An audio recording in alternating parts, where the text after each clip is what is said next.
इस वीडियो में मैथ्स के कुल 12 प्रश्नों को करने वाले हैं जो किसी भी कॉम्पिटिटिव एग्जाम के लिए महत्वपूर्ण है। तो चलिए प्रश्नों को सॉल्व करते हैं। तो 2 अंकों की 5 से विभक्त होने वाले संख्याओं का योग कितना है?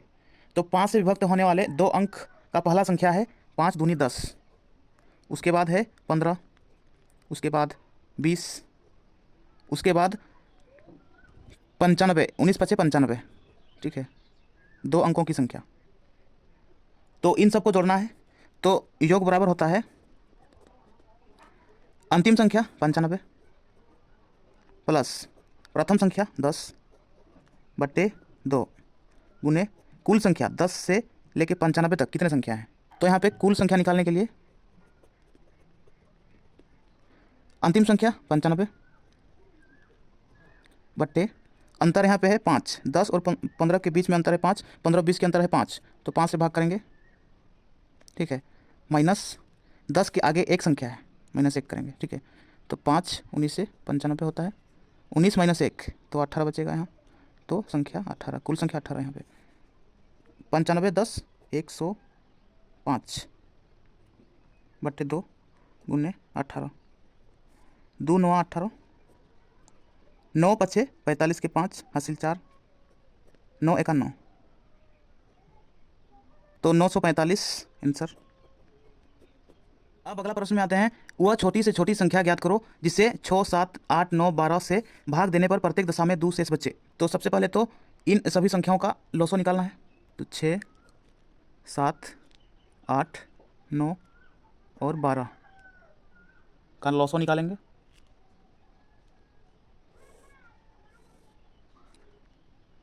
यहाँ पे 2 से चलाएंगे, 2 3 6, 7 नहीं चलेगा, उतार देंगे इसी। 8 2 चौके 8, 9 नहीं चलेगा, इसको भी उतार देंगे। 2 6 12, अब फिर 2 से, 2 दूनी 4, 2 3 6, 9 को उतार देते हैं, 7 को भी 3 को भी। ठीक है, अब 3 से, 3 का 3, 3 का 3, 3 3 9, 2 7। अब 2 गुने 2 गुने 3 गुने 7 गुने 2 गुने 3, इन सभी को गुना कर देंगे। ठीक है, 2 दूना 4, 4 3 12 और 7 दूना 14, 14 3 42, 12 गुने 42, 12 दूना 24 के 4 हासिल 2, 12 चौके 48 और 2 50, 504। तो ये जो 504 है, इन सभी संख्याओं का लॉसो हुआ 504। 504 सभी संख्याओं से पूरी तरह से विभाजित होगा, लेकिन प्रश्न में दिया गया है प्रत्येक दशा में 2 शेष बचे। ठीक है, 2 शेष बचना चाहिए, इसके लिए 504 में 2 जोड़ देंगे तो 506, यही आंसर होगा। अब अगला प्रश्न में आते हैं। दशमलव भिन्न 0.27 के ऊपर में बार को साधारण भिन्न में बदलें। तो यहाँ पे 0.27 के ऊपर में बार लगा हुआ है। ठीक है, 0.2 और 7 के ऊपर में बार लगा हुआ है। ठीक, इसको हम लिख सकते हैं 27। ठीक है, 27 जिस संख्या के ऊपर में बार नहीं लगाया हुआ है उसको माइनस कर देंगे 2 बट्टे, यहाँ पे एक संख्या के ऊपर में बार लगाया हुआ है इसलिए 9, और एक संख्या के ऊपर बार नहीं लगाया हुआ है उसके लिए 1 0। ठीक, 27 में 2 घटाएंगे तो 25 बचेगा बट्टे 90, 5 से काटेंगे 5 5 25, 5 1 5, 5 8 40, यानी कि 5 बट्टे 18, यही आंसर होगा। अब अगला प्रश्न में आते हैं। एक रस्सी की लंबाई 110 मीटर नापने के बाद ज्ञात हुआ कि मीटर की छड़ 5 सेंटीमीटर अधिक लंबी है। रस्सी की सही लंबाई कितनी है? तो यहाँ पे रस्सी की लंबाई 110 मीटर मापा गया है, 110 मीटर। ठीक है, फिर बाद में पता चल रहा है कि मीटर की छड़ 5 सेंटीमीटर अधिक लंबी है, इसके लिए जोड़ना है। और बाद में पता चला कि मीटर की छड़ 5 सेंटीमीटर अधिक है, तो 110 मीटर तो मापा है, 110 बार मापा है। ठीक है, गुने एक बार में 5 सेंटीमीटर अधिक हो रहा है। ठीक है, तो ये सेंटीमीटर में आएगा और ये है मीटर। अब 110 मीटर है प्लस 110 5 यानी कि 11 5 55 यानी कि 550 सेंटीमीटर है ये। ठीक है, 110 प्लस, तो यहाँ पे 550 सेंटीमीटर है, तो सेंटीमीटर को मीटर में बदलने के लिए 100 से भाग किया जाता है। तो 550 बट्टे 100 बराबर 110 प्लस बट्टे के नीचे 100 है यानी कि 2 0 है, तो 2 अंक के बाद दशमलव यानी कि 5.50, यानी कि यहाँ पे हो गया 110 5 15, 115.50। कितना मीटर, आंसर। अब अगला प्रश्न में आते हैं, रूट अंडर 0.5, तो इसका मतलब यह है कि 0.5 का वर्गमूल करना है। तो रूट अंडर 0.5 के लिए 5 बट्टे दशमलव के बाद एक संख्या है, इसलिए नीचे 10 लगाएंगे। 10 को पूर्ण वर्ग संख्या बनाने के लिए एक जीरो लगाएंगे यहाँ नीचे, ऊपर में भी एक जीरो लगेगा, ठीक है। तो रूट अंडर 50 बट्टे 100 का वर्गमूल होता है 10 बराबर 50 का वर्गमूल करना है। 50 का वर्गमूल करना है, इसके लिए 50 के सामने वाला पूर्ण वर्ग संख्या है 49, 49 प्लस 1 50, ठीक है, बराबर 49 का वर्गमूल होता है 7 प्लस 1 बट्टे 7 का 2 गुना 14। अब 7 प्लस 1 को 14 से भाग करेंगे, इसके लिए दशमलव लगाएंगे, 10 हो गया, 10 14 से भागने लगा, इसलिए और एक जीरो लगाएंगे, 100 हो गया, 14 7 98, 2 बचा, 14 1 14, ठीक है। तो यहाँ पे हुआ 7.071, 071, ठीक है। तो 50 का वर्गमूल हुआ 7.071, ठीक है, बट्टे में है 10। अब 7.071 को 10 से भाग देंगे, तो 071 को लिखेंगे, 071 को लिखेंगे। जब 10 से भाग दे रहे हैं इसको, तो 7 के आगे आएगा, ठीक है, 7 के आगे आएगा यहाँ पे, तो यही आंसर होगा। अब अगला प्रश्न में आते हैं, यदि घनमूल 32 बराबर 2 का घात में है x हो तो x बराबर व्हाट। तो यहाँ पे 32 ये घनमूल है, ठीक है, बराबर 2 का घात x। जब घनमूल को बराबर की उस साइड ले जाते हैं तब 2 का घात x है, तब ये क्यूब में चेंज हो जाता है, ठीक। 32 बराबर 2 का घात x है और इसका घात फिर 3 है, तो घात और घात गुना हो जाता है, ठीक। तो 2 का घात है 3x। अब बराबर के इस बार 2 का घात 3x है, तो इसको भी 2 का घात में ही लिखना है। तो 2 का घात कितना, 2 दूना 4 दूना 8 दूना 16 दूना 32, यानी कि 2 का घात 5 बराबर 2 का घात 3x। 2 से 2 को काटेंगे तो बचेगा यहाँ 3x बराबर 5, 3x बराबर 5, x बराबर 5 बट्टे में आ जाएगा 3, तो यही आंसर होगा। अब अगला प्रश्न में आते हैं, एक संख्या अपने 20% से 50 अधिक है, वह संख्या कितना है। तो संख्या x मानते हैं, ठीक है। संख्या अपने 20% से 50 अधिक है, अपने 20% मतलब x का 20%, 20 बट्टे 100 से 50 अधिक है, ठीक। x माइनस, अब इसको काटेंगे 1 0 1 0, 2 1 2, 2 5 10, यानी कि x बटा 5 बराबर 50।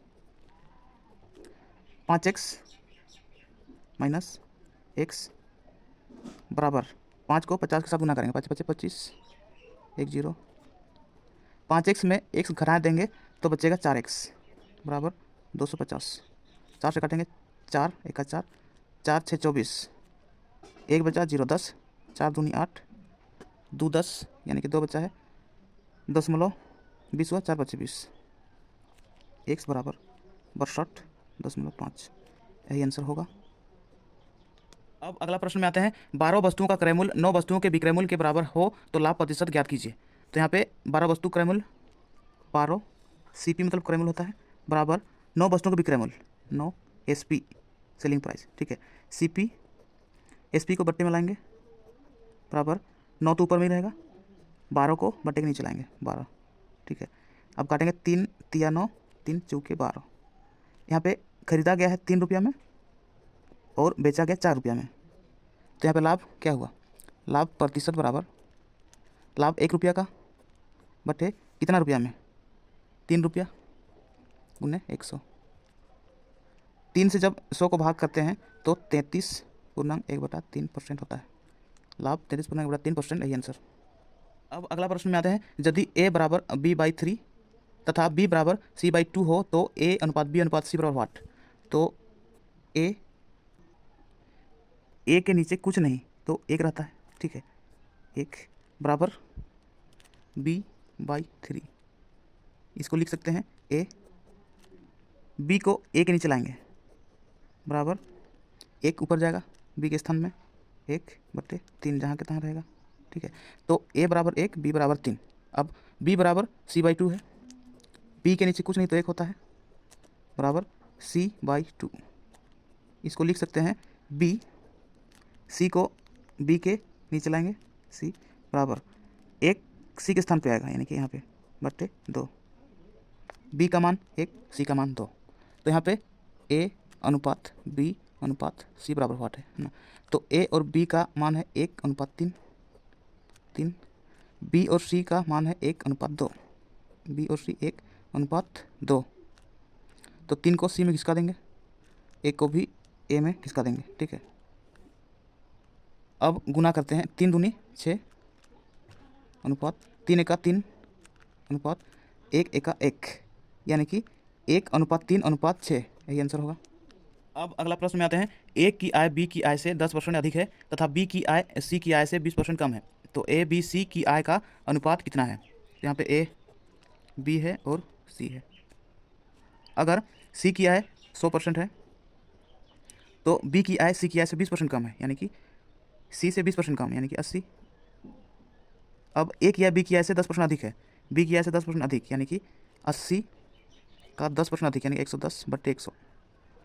1 0 2 0 से 2 0 काट देंगे, 11 8 88, यानी कि ए बराबर 88, ठीक है। अब 4 से काटते हैं, 4 दूने 8, 4 दूने 8, 4 दूने 8 0, 4 दूने 8 2 0, 20, 4 5 20, यानी कि 22:20:25, यही आंसर होगा। अब अगला प्रश्न में आते हैं, एक ही समय में ए बी से 20% कम काम करता है। यदि ए किसी कार्य को 7×2 घंटे में समाप्त करे तो बी इसे कितने घंटे में समाप्त करेगा। तो ए है यहाँ पे और बी। ए बी से 20% कम काम करता है, यानी कि बी अगर 100 काम करता है तो ये 80 काम करता है, 20% कम, ठीक है। अब दोनों काटेंगे, 0 से 0, 2 चौका 8, 2 5 10।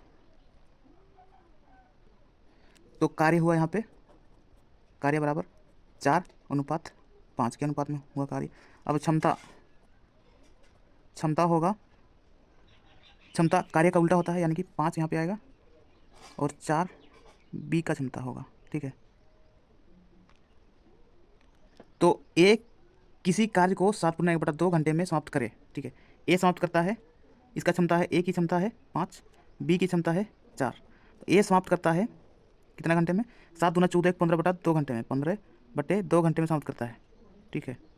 तो कितना गुना बढ़ रहा है, गुना 3/2 गुना 5 × 15/2, ठीक है। तो इसका भी 3/2 गुना होगा, 3/2 गुना 2 से 2 दूना 4 होगा, 2 तिया 6, यानी कि 6 घंटा। बी इस काम को 6 घंटे में समाप्त करेगा, यही आंसर। अब अगला प्रश्न में आते हैं, 88 किलोमीटर दूरी तय करने में एक पहिया 1000 चक्कर लगाता है, इस पहिया का व्यास कितना है। तो यहाँ पे 1000 चक्कर लगाता है 88 किलोमीटर दूरी तय करके, 88 किलोमीटर। अगर किलोमीटर को मीटर में चेंज करना है तो 1000 से गुना करना पड़ता है, यानी कि 88,000 मीटर, 1000 चक्कर। तो 1 2 3 0 काटेंगे, 1 2 3 0 काटेंगे, यानी कि 1 चक्कर बराबर 88 मीटर। तो यहाँ पे पहिया का 1 चक्कर बराबर वृत्त की परिधि होता है, वृत्त की परिधि, ठीक है, बराबर 88 मीटर। वृत्त की परिधि होता है 2πr बराबर 88 मीटर। 2 गुने पाई का मान 22/7 गुना r बराबर 88, 22 चौके 88 होता है, 2 दूने 4, यानी कि r बराबर 7 को 2 से गुना करेंगे 14, त्रिज्या बराबर 14 मीटर। तो यहाँ पे पहिया का व्यास निकालने बोला है, ठीक है। तो व्यास बराबर 2 गुना त्रिज्या,